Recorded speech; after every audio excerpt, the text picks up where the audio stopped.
Hi, wrestling fans. This is Mad Matt Carter, along with AIWF Hall of Famer Brian Danzig, telling you and reminding you about the most awesome, at least we think so, wrestling podcast there is. It's AIWF Ringside Wrestling, and it comes your way on all your favorite podcasting platforms.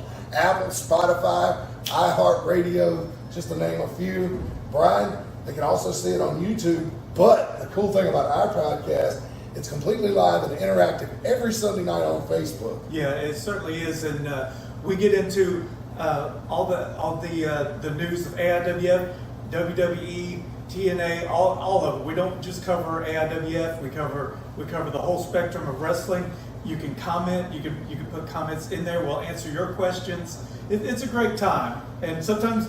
Most of the time we're talking about wrestling. Sometimes it goes off the rails, and that's just that. Sometimes that's even more entertaining. Yeah, that's part of the charm, I guess, of the show, right?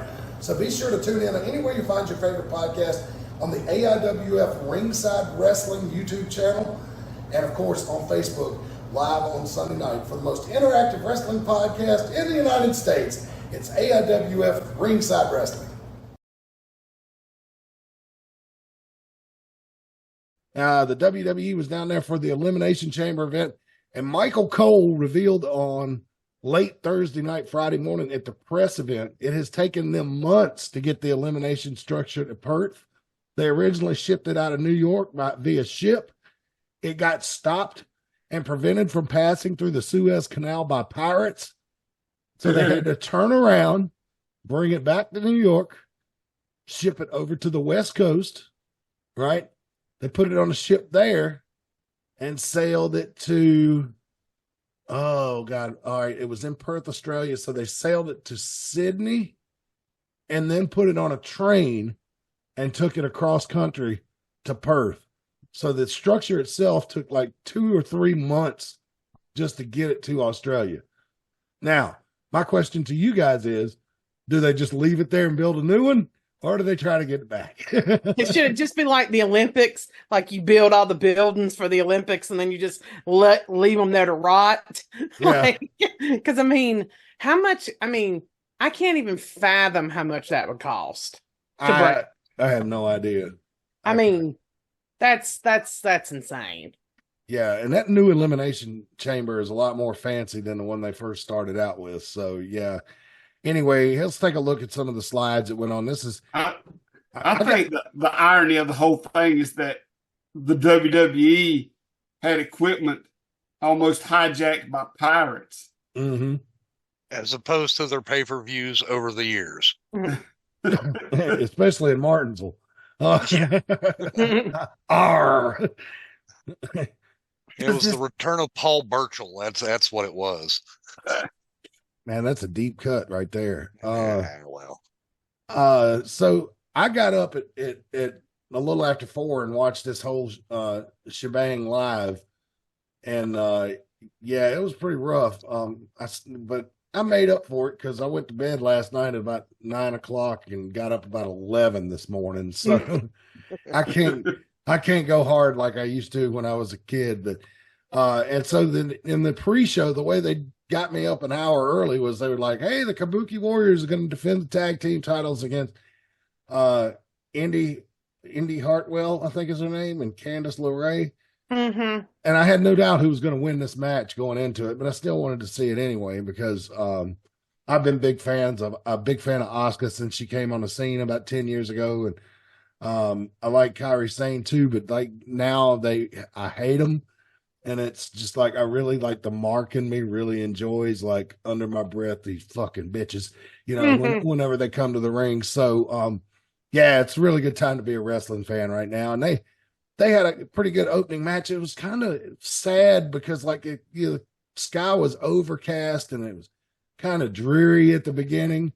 Well, the thing, this is going to sound weird. I don't like wrestling in the daylight. There's just something that's not as fun about watching wrestling when the sun is shining. Mm-hmm. I'm the same way about outside shows. Like, I don't know what it is. Like, I just can't get into it. I think it makes me feel awkward watching it in the daylight. I don't know. But I really like Candice LeRae. I've followed her career for many years now. I think she's a little underutilized from what I've seen to be such a good wrestler. So it was nice to see her, get to work this, with the girl that was actually from Australia, Indy. I can't remember Indy Hartwell. Yeah, Indy Hartwell. So, so it was a pretty good match. I only made it through half of it before I fell asleep last night. So, yeah, it's but they, Kabuki Warriors won like everybody thought they would, and pissed off the Australians, which who are noted extremely racist people, and so no, that's a joke, guys. But anyway, so yeah, that was the Kabuki Warriors. But look at that crowd, or is it?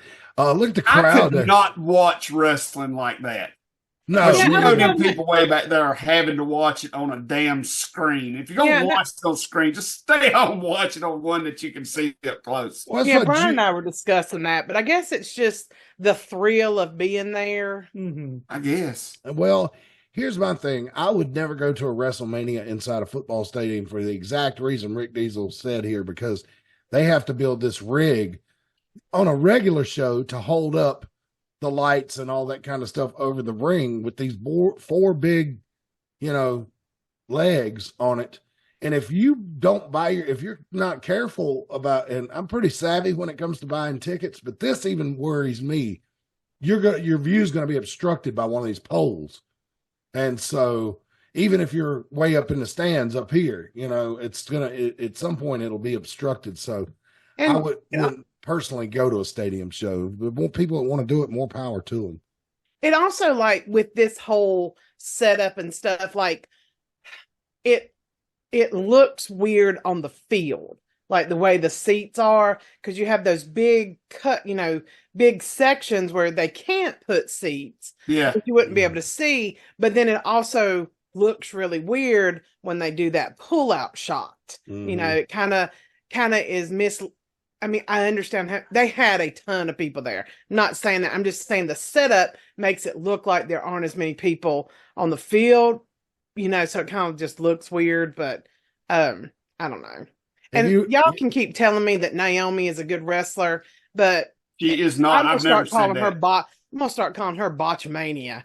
She is terrible. She did not go around. They kept going on and on about how she went around the world and found herself and honed her craft. No, I'm sorry. She is terrible. I feel bad for Naomi because by everything that I've heard about her in her personal life, she's a sweetie pie, like one of the nicest people you'd ever want to meet.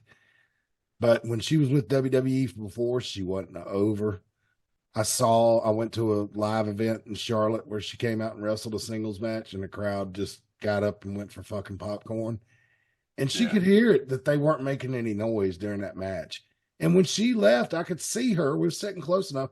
I could see her wiping tears from her eyes. Her feelings were legitimately hurt. And I feel bad for Naomi. I don't have anything against her. I'm not going to knock her here in public, but Reagan didn't say anything that wasn't true, in my opinion. Yes, she's a really nice person, but you know how you don't leave a match crying? Hone your craft. Yeah. Maybe I'm a little more loose tongued tonight, but maybe she's one of these that just can't get it.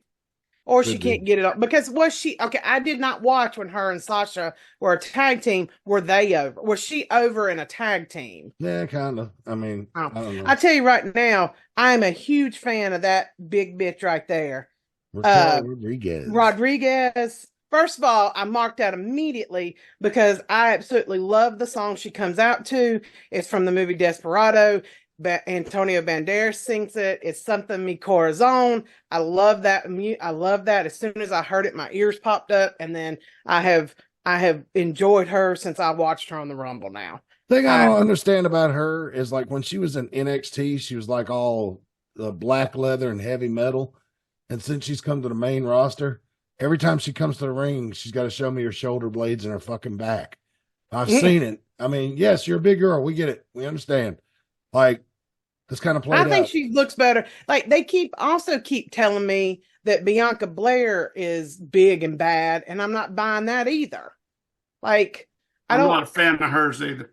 Like I don't know. Like I will say Bianca Blair is really good on the mic. Like when she does a really good job. That they keep.